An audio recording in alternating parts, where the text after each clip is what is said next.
ओम शांति। असीम भक्ति तथा अटूट स्नेह के लिए मीरा को याद किया जाता है। भारत के उत्तर पश्चिम में स्थित राजस्थान के इतिहास से जुड़ी मीरा की कहानी बहुत प्रचलित है। उनकी कहानी कृष्ण के साथ अटूट प्यार को दर्शाती है। मीरा एक राजा की सबसे छोटी पुत्री थी। उनकी सभी बहनों का विवाह हो चुका था। 8 वर्ष की उम्र में एक दिन वह जब बारात देखने गई तो उसने अपनी माँ से प्रश्न पूछा कि माँ, मेरा दूल्हा कौन होगा।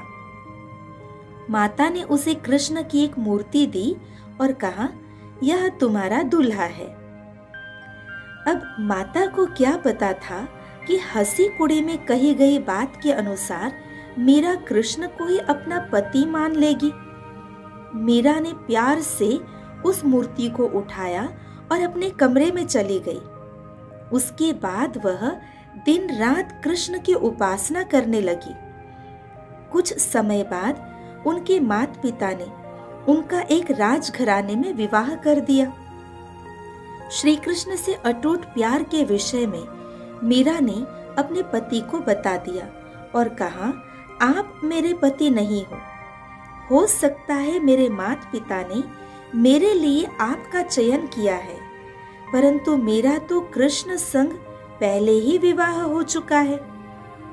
उनके पति उनकी असीम भक्ति को समझ उनसे प्यार करते रहे।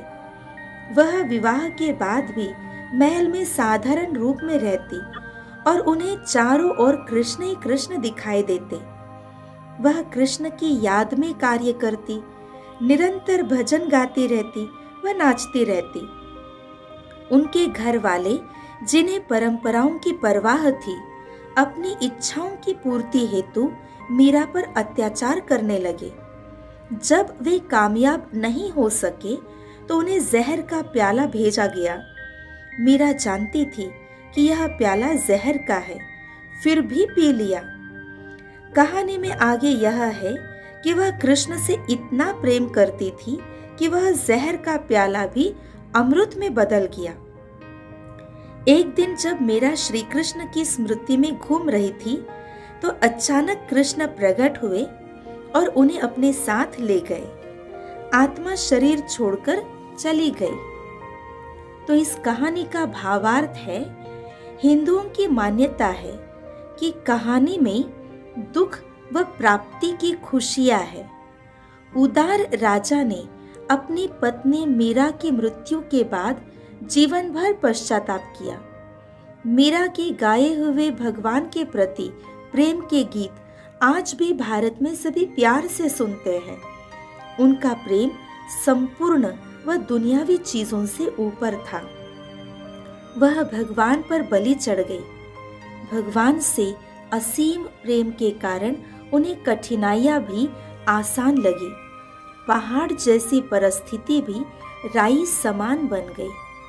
अर्थात संगम युग पर जो आत्माएं प्रभु प्रेम में अपने आप को लीन कर देती है, प्रभु के आगे बलिहार हो जाती है, तो ऐसी आत्माओं के लिए कितनी भी मुश्किलात आए, परंतु प्रभु प्रेम, परमात्मा स्नेह हमेशा उनकी रक्षा करता रहेगा, उन्हें जीवदान मिलता रहेगा।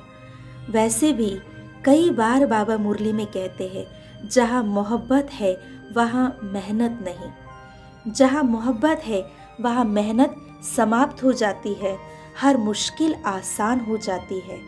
तो प्रभु प्रेम में वो शक्ति है, प्रभु प्रेम में वो दिव्यता है, जिससे हर समय हर घड़ी हमारी रक्षा होती रहेगी और जीत होती रहेगी। ओम शांति।